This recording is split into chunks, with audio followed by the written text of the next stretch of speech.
Hello friends, मेरे इस YouTube channel में आप सभी का स्वागत है।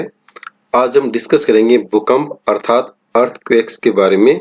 और ये जो वीडियो है ये इस टॉपिक से संबंधित जो है दूसरा वीडियो है। इस टॉपिक को पूरा समझने के लिए इस वीडियो का जो पार्ट फर्स्ट है उसको भी आप अवश्य देखें। इस वीडियो में हम देखेंगे भूकंप के कारणों के बारे में, और इससे पहले का जो वीडियो है उसमें हमने भूकंप किसे कहते हैं और वेव्स जो है कौन सी होती है, कितने प्रकार की वेव्स होती है, उसके बारे में इसके पार्ट फर्स्ट में हमने डिस्कस किया था। अब हम चर्चा करते हैं भूकंप के कारण। भूकंप का मूल कारण पृथ्वी की संतुलन की जो स्थिति है, अवस्था है, उसमें अव्यवस्था उत्पन्न होने से होता है। यानी कि किसी भी कारण से जो पृथ्वी का जो संतुलन है उसमें अव्यवस्था उत्पन्न हो जाती है, उसकी वजह से जो है वो भूकंप उत्पन्न होता है।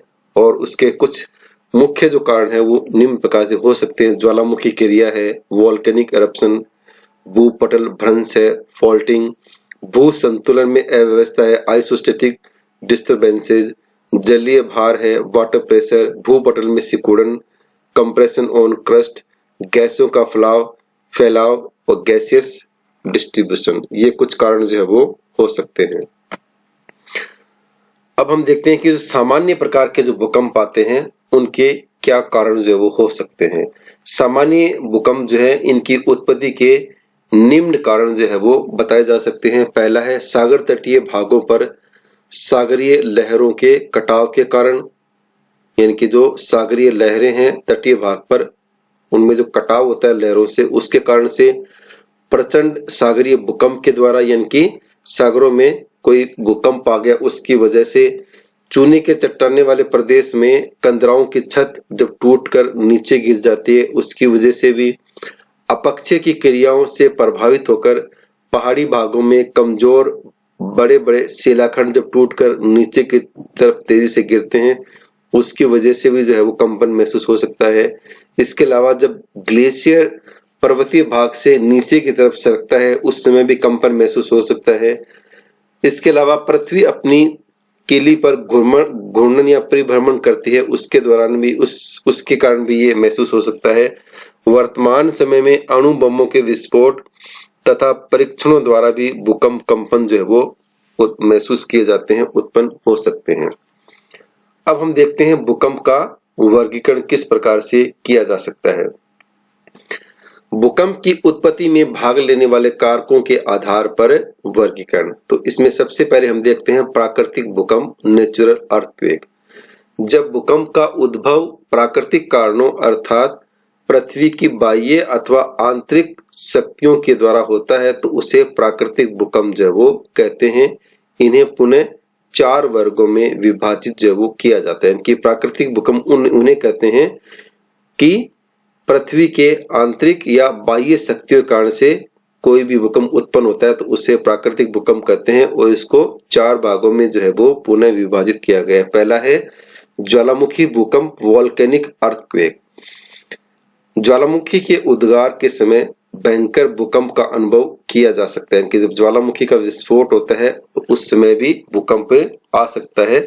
प्राय ज्वालामुखी भूकंप ज्वालामुखी वाले क्षेत्रों में ही पाए जाते हैं कि जिन क्षेत्रों में ज्वालामुखी का विस्फोट हुआ है उन क्षेत्रों में ही ज्वालामुखी भूकंप जो है वो उत्पन्न होते हैं। इस प्रकार के भूकंपों की तीव्रता ज्वालामुखी के उद्गार की तीव्रता पर आधारित है, कि जिस तरह से ज्वालामुखी में विस्फोट होगा, जितनी इंटेंसिटी से तीव्रता से विस्फोट होगा, उसी प्रकार से भूकंप है वो कम या तेज गति वाले हो सकते हैं। दूसरा है भ्रंश मूलक भूकंप, टेक्टोनिक अर्थक्वेक। पृथ्वी के भूपटल में भ्रंश के कारण चट्टानों में तब्दीली होने से उत्पन्न भूकंप को भ्रंश मूलक भूकंप जो वो कहते हैं कि भूपटल में भ्रंश या फोल्ड के कारण से चट्टानों में मूवमेंट होता है, ऊपर नीचे अगल बगल में वो खिसक जाती है, तो उससे उत्पन्न भूकंप को जो है वो भ्रंश मूलक भूकंप कहते हैं। इस प्रकार के भूकंप अत्यधिक तीव्रता तथा भयंकर होते हैं एवं इनका विस्तार भूपटल में 4 से 24 किलोमीटर की गहराई तक जो है वो पाया जाता है। कि ये जो भ्रंश मूलक भूकंप है, टेक्टोनिक अर्थक्वेक है, ये बहुत ही भयंकर होते हैं, या ऐसा कहते हैं बहुत ही तेज गति वाले होते हैं, और इनका जो विस्तार जो है भूपटल में 4 से लेकर 24 किलोमीटर की गहराई तक पाया जाता है। सन 1872 ईस्वी का कैलिफोर्निया का भूकंप इसका प्रमुख उदाहरण, यानी कि 1872 में कैलिफोर्निया का जो भूकंप आया था वो लगभग टेक्टोनिक अर्थक्वेक का ही एग्जाम्पल उसको माना जाता है। इसी प्रकार से जापान का 1923 का सगामी की खाड़ी का भूकंप भी भ्रंश मूलक भूकंप ही इसको माना जाता है। तीसरा है संतुलन मूलक भूकंप, आइसोस्टेटिक अर्थक्वेक, यानी कि पृथ्वी में संतुलन में अव्यवस्था उत्पन्न होने से उत्पन्न भूकंप को जो है वो संतुलन मूलक भूकंप के नाम से जानते हैं, कि किसी भी कारण से संतुलन में अव्यवस्था हो गई और उसके कारण से जो भूकंप उत्पन्न होता है तो उसको संतुलन मूलक भूकंप जो है वो कहते हैं। इस प्रकार के भूकंप प्राय नवीन मोड़दार पर्वतों में पाए जाते हैं, कि जो नवीन मोड़दार पर्वत है उनमें इस तरह के जो भूकंप है वो ज्यादा उत्पन्न होते हैं। सन 1949 ईस्वी का हिंदुकुश का भूकंप है वो संतुलन मूलक ही उसको माना जाता है। इसी प्रकार से चौथा है प्लूटोनिक भूकंप, प्लूटोनिक अर्थक्वेक। धरातल के अत्यधिक गहराई पर उत्पन्न होने वाले भूकंप को प्लूटोनिक भूकंप कहते हैं, यानी कि बहुत अधिक गहराई में, पृथ्वी की बहुत अधिक गहराई में जो भूकंप उत्पन्न होते हैं उनको प्लूटोनिक भूकंप के नाम से जानते हैं। और इनका उद्गम क्षेत्र धरातल से 240 से 672 किलोमीटर की गहराई तक जो है वो पाए जाते हैं, यानी कि ये धरातल में 240 से 672 किलोमीटर की गहराई तक जो है ये उत्पन्न हो सकते हैं। इस प्रकार के भूकंप जो है वो बहुत ही कम आते हैं।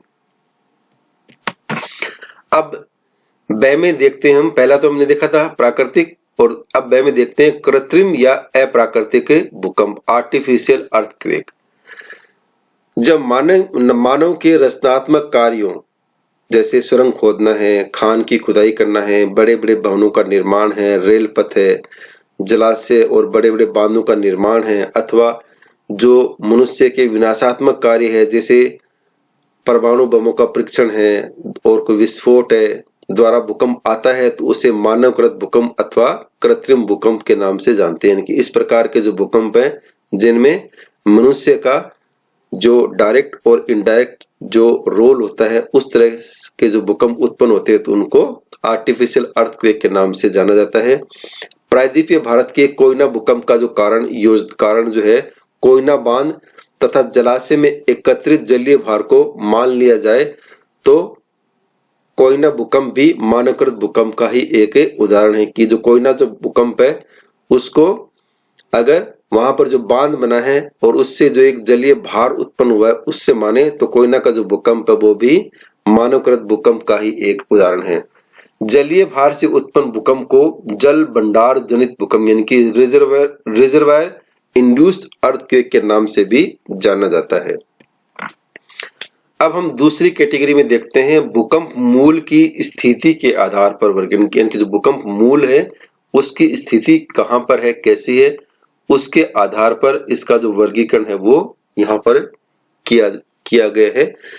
भूकंप की गहराई के आधार पर इन्होंने भूकंप को 3 भागों में विभाजित किया है, कि इस आधार पर जो गहराई के आधार पर जो भूकंप है उसको 3 आधारों में बांटा गया है। पहला है साधारण भूकंप।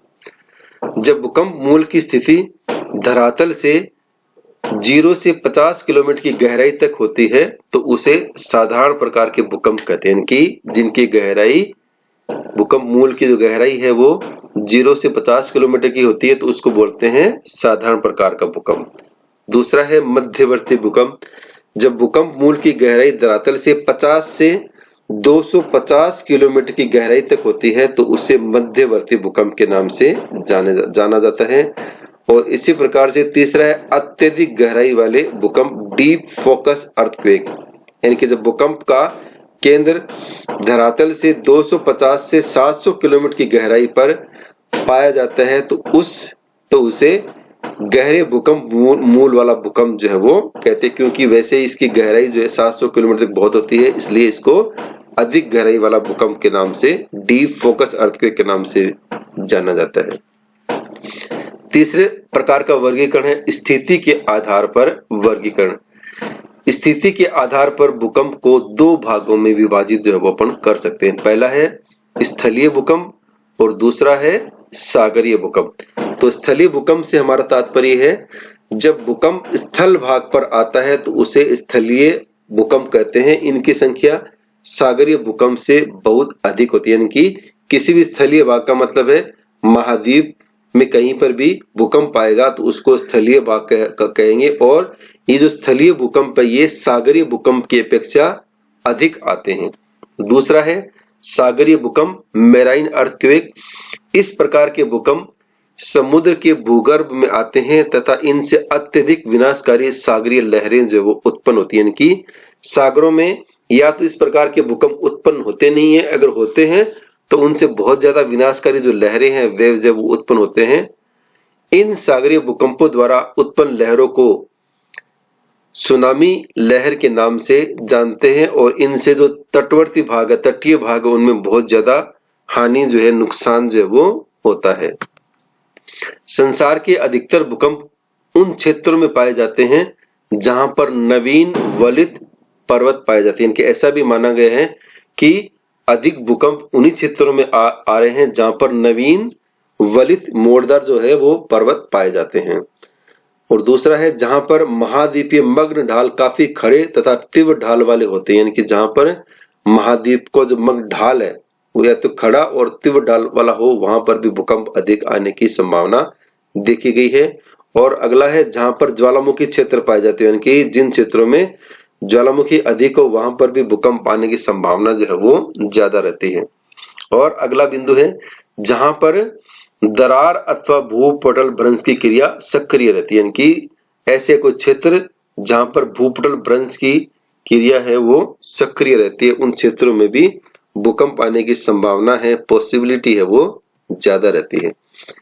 यहाँ पर हम इसमें देख सकते हैं कि किस प्रकार से भूकंपों का जो है विश्व वितरण जो है वो अपन इसमें देख सकते हैं। और ये जितना डार्क कलर वाला क्षेत्र दिखाया गया है, यहाँ पर देखो डार्क कलर दिखाया गया है, मैरून डार्क कलर, ये यहाँ पर जो है भूकंप आने की जो संभावना है, ये जो भूकंप का जो क्षेत्र है ये उसकी दृष्टि से ये ज्यादा संवेदनशील क्षेत्र इसको माना गया है।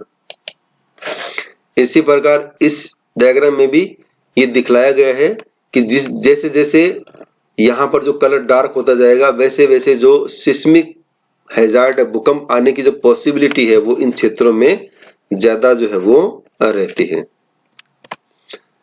अब हम देखते हैं इनका डिस्ट्रीब्यूशन। प्रशांत महासागरीय पेटी, पहला है इनका प्रशांत महासागरीय पेटी, पैसिफिक ओशनिक बेल्ट। प्रशांत महासागर के दोनों तटीय भागों में असंख्य भूकंप जो है वो अंकित किए जाते हैं। इनके प्रशांत महासागर के दोनों तटीय भागों में बहुत ज्यादा भूकंप आते हैं।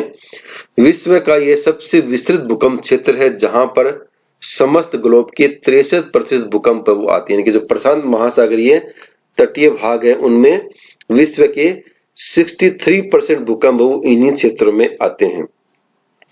और इस क्षेत्र में भूकंप के लिए 4 प्रमुख दशाएं जो है वो मानी गई है। पहला है सागर तथा स्थल का मिलन बिंदु, दूसरा है नवीन वलित पर्वतों का क्षेत्र, तीसरा है ज्वालामुखी क्षेत्र तथा चौथा है विनाशी प्लेट सीमाओं का अपसरण या फैलाव। यानी कि 4 कारण जो है इस क्षेत्र में भूकंप आने के मुख्य रूप से माने गए हैं।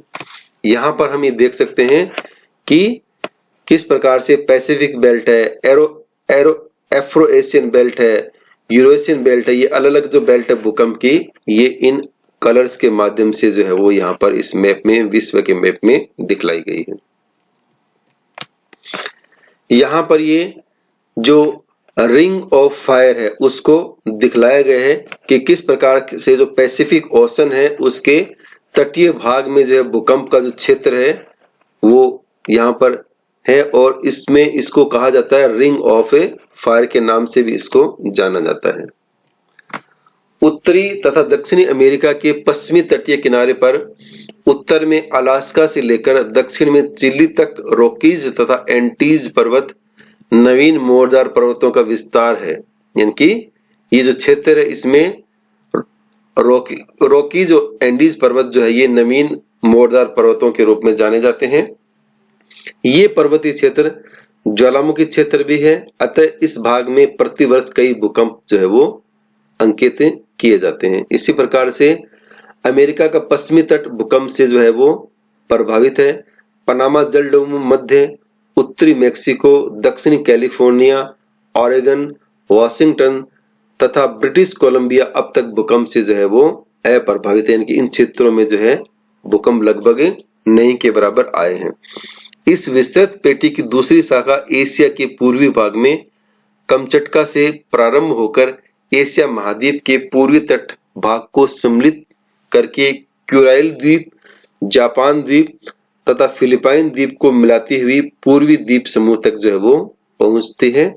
वहां से पूर्व की तरफ मुड़कर न्यूजीलैंड तक जाती है। इसमें जापान भूकंप के लिए अधिक प्रसिद्ध है, यानी कि जापान में जो भूकंप है वो सबसे अधिक आते हैं और वहां के लोग जो है भूकंप से कैसे निपट सकते हैं इसके लिए भी उनको एक ट्रेनिंग जो है वो शुरू से ही मिलती है। और जापान में प्रति वर्ष 1500 से भी अधिक जो है भूकंप महसूस जो है वो किए जाते हैं। दूसरी पेटी है मध्य महाद्वीपीय पेटी, मिड कॉन्टिनेंटल बेल्ट। इस पेटी को भूमध्य सागरीय पेटी भी कहते हैं। इस क्षेत्र में प्राय संतुलन मूलक तथा भ्रंश मूलक भूकंपों का अंकन जो है वो किया जाता है, यानी कि इसको भूमध्य सागरीय पेटी भी कहते हैं। और यहाँ पर संतुलन या भ्रंश के वजह से भूकंप जो है वो ज्यादा आते हैं। विश्व के लगभग 21% भूकंप जो है वो इसी क्षेत्र में महसूस किए जाते हैं। यह पेटी स्थलीय भाग के मध्य से होकर गुजरती है, जिसमें यूरोपीय महाद्वीप के आल्प्स तथा एशिया के हिमालय पर्वत एवं म्यांमार की पहाड़ियों के भूकंप और भूमध्य सागर के भूकंप क्षेत्र जो है वो इसके अंतर्गत शामिल किए जाते हैं। यह भूकंप क्षेत्र पश्चिम में केप वर्डे द्वीप से प्रारंभ होता है तथा पुर्तगाल से होकर भूमध्य सागर आल्प्स के भूकंपों को सम्मिलित करता हुआ एशिया माइनर तक जो है वो पहुंच जाते हैं। इनकी इसका जो क्षेत्र है वो काफी लंबे चौड़े एरिया में विस्तृत है। इसी प्रकार आगे चलकर पुनः हिमालय के सहारे होता हुआ ये ब्रह्मा के सारे दक्षिण की ओर झुक जाता है तथा अंत में पूर्वी द्वीप समूह में जाकर प्रशांत महासागरीय भूकंप क्षेत्र में ये मिल जाता है। हिमालय के पास इस प्रमुख शाखा से एक उप शाखा जो है वो अलग होकर तिब्बत से होकर चीन तक भी जाती है। इसमें कुनलुन, त्यानशान तथा सिंगलिंगशान पर्वतीय भागों के भूकंप जो है वो शामिल किए जाते हैं। इस क्षेत्र के सबसे प्रमुख भूकंप क्षेत्र इटली, चीन, एशिया माइनर तथा बाल्कन प्रायद्वीप में महसूस किए जाते हैं। भारत का भूकंप भी इसी पेटी में जो है वो सम्मिलित किया जाता है। अब हम देखते हैं भारत के भूकंप के बारे में कि भारत के भूकंप क्षेत्रों को जो है 3 बड़े वर्गों में विभाजित किया गया है। पहला है हिमालय क्षेत्र। इस क्षेत्र में हिमालय के पर्वतीय भाग तथा उसके आसपास के भागों को सम्मिलित किया जाता है, क्योंकि हिमालय प्रदेश है तो उसका हिमालय का क्षेत्र और उसका जो आसपास का जो पर्वतीय क्षेत्र उसको शामिल किया गया है। भारत का यह सबसे बड़ा भूकंप क्षेत्र है तथा यहाँ पर सबसे अधिक विध्वंसक भूचाल है वो आते हैं। इस भाग में भूकंप एशियन तथा भारतीय प्लेट के टकराव के कारण आते हैं। अक्टूबर 1991 का उत्तरकाशी का प्रचंड भूकंप तथा 29 मार्च 1999 का चमोली उत्तरांचल का जो भूकंप है इसका प्रमुख और एक ताजा उदाहरण के रूप में इसको हम देख सकते हैं। दूसरा भारत में क्षेत्र है मैदानी क्षेत्र। उत्तर में हिमालय तथा दक्षिण में प्रायद्वीपीय भारत के मध्य मैदानी भूकंप क्षेत्रों को सामान्य प्रभावित क्षेत्र जो है वो कहा जाता है। आसाम के भूकंप क्षेत्र को भी इसी पेटी में जो है वो सम्मिलित किया जाता है। भारत में तीसरा क्षेत्र है प्रायद्वीपीय भारत। भारत का प्रायद्वीपीय भाग एक स्थिर तथा दृढ़ स्थलखंड है जहां पर भूकंप का प्रभाव जो सबसे कम होता है। इसी कारण से इसे न्यूनतम प्रभावित क्षेत्र के नाम से भी जाना जाता है।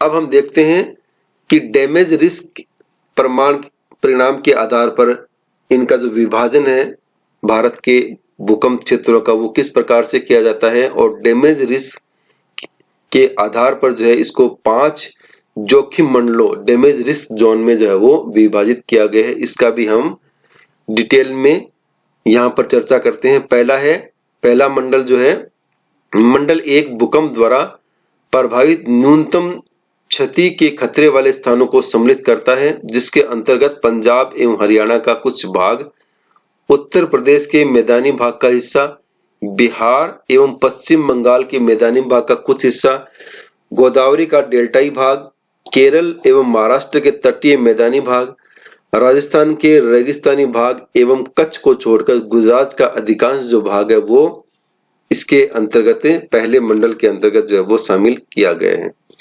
दूसरा जो मंडल है, मंडल 2 को न्यून क्षति जोखिम वाले क्षेत्रों को प्रदर्शित करता है, यानी कि यहाँ पर क्षति कम होने की संभावना रहती है, जिसके अंतर्गत दक्षिण पंजाब एवं हरियाणा, उत्तर प्रदेश के मैदानी भाग के दक्षिणी हिस्से, पूर्वी राजस्थान, उड़ीसा के तटीय जिले, तमिलनाडु आदि इसके अंतर्गत शामिल किए जाते हैं। तीसरा मंडल जो है, मंडल 3 में सामान्य क्षति जोखिम वाले क्षेत्रों को सम्मिलित किया जाता है। इस मंडल के अंतर्गत दक्षिण एवं दक्षिणी पूर्वी राजस्थान, अधिकांश मध्य प्रदेश, महाराष्ट्र एवं कर्नाटक के अधिकांश भाग, दक्षिणी बिहार, उत्तर एवं उत्तरी पश्चिमी उड़ीसा का जो भाग है वो इसके अंतर्गत सम्मिलित किया जाता है। और जो चौथा मंडल है उसे उच्च क्षति जोखिम, हाई डैमेज रिस्क के नाम से जानते हैं। इसके अंतर्गत जम्मू एवं कश्मीर, हिमाचल प्रदेश, उत्तरी पंजाब तथा हरियाणा, दिल्ली, पश्चिमी उत्तर प्रदेश एवं बिहार के उत्तरी भाग, जिसके अंतर्गत तराई एवं भावर प्रदेश तथा हिमालय क्षेत्र तथा सिक्किम क्षेत्र जो है वो आते हैं, और ये हाई डैमेज रिस्क वाले क्षेत्र हैं।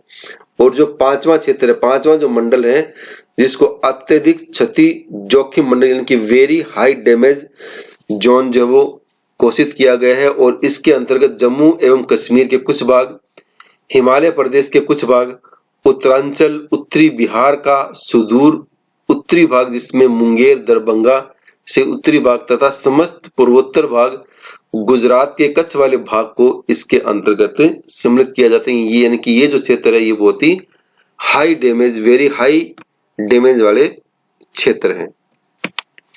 यहाँ हम इन भारत के 2 डायग्राम्स में देख सकते हैं कि किस प्रकार से जो अलग जोन्स है, मंडल है, उनको जो है वो विभाजित जो है वो किया गया है। ये जो बिल्कुल डार्क कलर दिखाया गया है ये बिल्कुल हाई रिस्क जोन वाला है रिस्क, और जैसे जैसे ये चेंज कलर हो रहा है वैसे वैसे इनका जो जोनिंग जो है वो भी चेंज हो रहा है। इसी प्रकार से ये भी अर्थक्वेक हैजार्डस मैप है, इसमें भी अर्थक्वेक की इंटेंसिटी और उसके बारे में जो है वो दर्शाया गया है। अब हम तीसरा क्षेत्र देखते हैं, मध्य अटलांटिक पेटी, मिड अटलांटिक बेल्ट। यह भूकंपीय पेटी मध्य अटलांटिक कटक यानी कि रीजेस के सहारे स्थित है। यहाँ पर भूकंप मुख्य रूप से प्लेटों के अपसरण यानी कि जो प्लेट्स है उनके डाइवर्जेंस के कारण जो रूपांतर भ्रंश हो रहा है, ट्रांसफॉर्म फॉल्ट हो रहा है, के निर्माण एवं दरारी ज्वालामुखी उद्गार के कारण से ये जो है उत्पन्न होते हैं। यह मेखला उत्तर में स्पिट्सबर्जेन तथा आइसलैंड से प्रारंभ होकर दक्षिण में बोवेट द्वीप के साथ में तक ये फैली हुई है। ज्यादातर भूकंप जो है भूमध्य रेखा के आसपास इस क्षेत्र में आते हैं। मध्य महाद्वीपीय पेटी की ही एक शाखा नील नदी से होकर अफ्रीका के पूर्वी भाग में दक्षिण तक जो है वो फैली है। इस पेटी में पूर्वी अफ्रीका के दरार घाटी क्षेत्र के भूकंप सम्मिलित किए जाते हैं। यहाँ पर खासकर भ्रंश मूलक जो भूकंप है वो आते हैं। आदन की खाड़ी से एक अन्य उप शाखा अरब सागर में जाती है। हिंद महासागर के भूकंप भी इसी पेटी में जो है वो सम्मिलित किए जाते हैं। यहाँ पर हम इनको देख सकते हैं। ये जो क्षेत्र है अपना है ये मिड अटलांटिक रीजन वाला क्षेत्र है, मिड अटलांटिक ओशन वाला जो क्षेत्र है उसको हम यहाँ पर दोनों अलग जो मैप्स है उनमें हम देख सकते हैं कि ये अटलांटिक जो क्षेत्र है उसमें किस प्रकार से भूकंपों का जो है वो डिस्ट्रीब्यूशन वितरण जो है वो दिखलाया गया है। अब हम देखते हैं भूकंप का प्रभाव। तो भूकंप के प्रभाव में सबसे पहले हम देखते हैं इसका विनाशकारी प्रभाव के भूकंप आने के बाद में कौन कौन से विनाशकारी प्रभाव हो सकते हैं। पहला है रचनात्मक वस्तुओं की क्षति, यानी कि जितनी भी रचनात्मक वस्तुएं हैं, चाहे वो रोड हो, चाहे वो बिल्डिंग्स हो, चाहे वो आपके डैम्स हो, वो सब जो है एक तरह से नष्ट हो जाते हैं। उनमें टूट फूट हो जाती है, नगरों का नष्ट हो जाने की, बिल्डिंग्स जो है नगरों में, सिटी जो बिल्डिंग्स है, रोड्स है, वो सब टूट फूट जाती है, नष्ट हो जाती है, आग लग जाती है। और दरार का निर्माण, यानी कि जो दरार है, रोड्स में दरार पड़ जाती है, डैम्स में दरार पड़ जाती है, बिल्डिंग्स में दरार पड़ जाती है। और साथ ही में भूस्खलन यानी कि लैंडस्लाइड भी बड़े एरिया में हो सकता है। और इसके अलावा स्थल भाग में उभार या दसाव भी कहीं पर हो सकता है, कहीं पर बाढ़ भी आ सकती है, और जल तरंगों का आविर्भाव भी हो सकता है। ये इसके कुछ विनाशकारी प्रभाव है। यहाँ पर हम देख सकते हैं कि यहाँ पर देख रोड्स में दरार उत्पन्न हो गई, बिल्डिंग्स जो है ये एकदम से कोलैप्स होगी, गिर गई, यहाँ पर बिल्डिंग गिर गई, यहाँ पर ये एकदम से आग लग गई, और यहाँ पर एकदम से बाढ़ जैसी स्थिति उत्पन्न हो गई। तो ये भूकंप के कुछ विनाशकारी प्रभाव भी है। इसके अलावा कुछ लाभकारी प्रभाव भी है। लाभकारी से मतलब है कि कुछ ऐसे प्रभाव भी है जिसकी वजह से मनुष्य को डायरेक्ट और इनडायरेक्ट भूकंप आने से कुछ लाभकारी प्रभाव भी होते हैं। पहला तो है झीलों का निर्माण होता है, यानी कि कुछ ऐसे क्षेत्र हैं जहां पर झील है, लेक्स है, उनका निर्माण हो जाता है। नवीन स्थलखंड का भी इससे निर्माण हो जाता है। मिट्टियों की रचना के लिए आवश्यक पदार्थ जो है वो मिल जाते हैं। वाटर स्प्रिंग है, जल स्रोतों का उद्भव भी इसकी वजह से कई बार हो जाता है। साथ ही खाड़ियों, प्राकृतिक बंदरगाहों के लिए उचित स्थान जो है ये प्रस्तुत करती हैं। मूल्यवान खनिज पदार्थ पृथ्वी के आंतरिक भाग से धरातल पर आ जाते हैं, ये भी इसका एक लाभकारी प्रभाव है। काली मिट्टी की संरचना होती है जो कि कपास तथा गेहूं की खेती के लिए बहुत ही उत्तम मानी जाती है। अब हम देखते हैं सुनामी, यानी कि जो जल में उत्पन्न लहरें हैं वो किस प्रकार से काम करती है, उनका किस प्रकार से वर्णन है। सुनामी महासागरों में उत्पन्न उच्च ऊर्जा वाली लहरें होती हैं, जिनकी उत्पत्ति मुख्य रूप से महासागरीय तली में भ्रंश तथा प्लेटों के टकराने से उत्पन्न होती है। और रिक्टर स्केल पे इसकी जो मापनी है वो 7 से अधिक मानी जाती है, और उसकी वजह से ही सागरों में भूकंप जो है वो उत्पन्न होते हैं। इनकी रिक्टर स्केल पे 7 से अधिक वाली जो मापनी होगी, 7 से अधिक रिक्टर स्केल पे जिसकी इंटेंसिटी होगी, उसी की वजह से सागरों में जो है ये सुनामी उत्पन्न होगी। इसके अलावा सुनामी की उत्पत्ति महासागरीय तलियों पर ज्वालामुखियों के विस्फोटक उद्गार, अंतःसागरीय वृत्ताकार भूस्खलन आदि द्वारा भी ये होती है। सुनामी जापानी भाषा का शब्द है जिसका अर्थ होता है पतन लहर, हार्बर वेव्स। और इसी प्रकार से TSU का अर्थ पतन या बंदरगाह होता है, जबकि NAMI नामी का अर्थ लहर होता है। इस प्रकार से इसका अर्थ हो गया लहरों से पतन होना। सुनामी को भूकंपीय सागरीय लहर के नाम से भी जाना जाता है।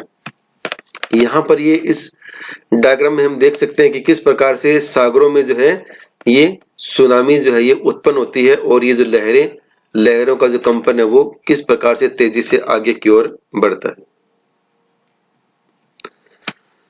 इसमें हम देखते हैं सुनामी की क्या क्या विशेषताएं होती हैं। पहली विशेषता है गहरे सागरों में सुनामी लहर की लंबाई सर्वाधिक होती है, यानी कि जहां पर सागरों की गहराई अधिक होगी वहां पर सुनामी जो लहर है उसकी लंबाई भी बहुत ज्यादा होगी। सागरीय जल की गहराई तथा सुनामी तरंग की ऊंचाई में विलोम संबंध होते हैं, यानी कि इनकी गहराई और सुनामी की जो तरंग उसकी ऊंचाई में एकदम से विलोम संबंध जो है वो देखने को मिलता है। महासागरीय जल की गहराई तथा सुनामी तरंग की गति में एकदम से सीधा संबंध होता है। साथ ही अगली विशेषता है तटीय क्षेत्रों में सुनामी लहरों के आने से पहले समुद्र का जल तेजी से पीछे की ओर जब वो लौटना प्रारंभ हो जाता है। सुनामी लहरों का सर्वाधिक जो जनन क्षेत्र है वो प्रशांत महासागर को माना जाता है, जिस कारण इस महासागर के तटवर्ती देशों में तथा द्वीपों में आए दिन जो है वो तबाही होती रहती है। 21वीं सदी की जो दो घटनाएं हैं, एक तो है 26 दिसंबर 2004 की सुमात्रा सुनामी तथा 11 मार्च 2011 की जापान सुनामी, और ये इसका एक प्रमुख जो है ये दोनों ताजा उदाहरण है जिसकी वजह से बहुत ज्यादा जो है उस समय नुकसान जो है वो देखने को मिला था। इसी के साथ में भूकंप से संबंधित ये हमारा ये जो वीडियो है यहीं पर समाप्त होता है। आपको इससे संबंधित और भी कुछ अधिक जानकारी चाहिए तो आप इन बुक्स की स्टडी जो वो कर सकते हैं।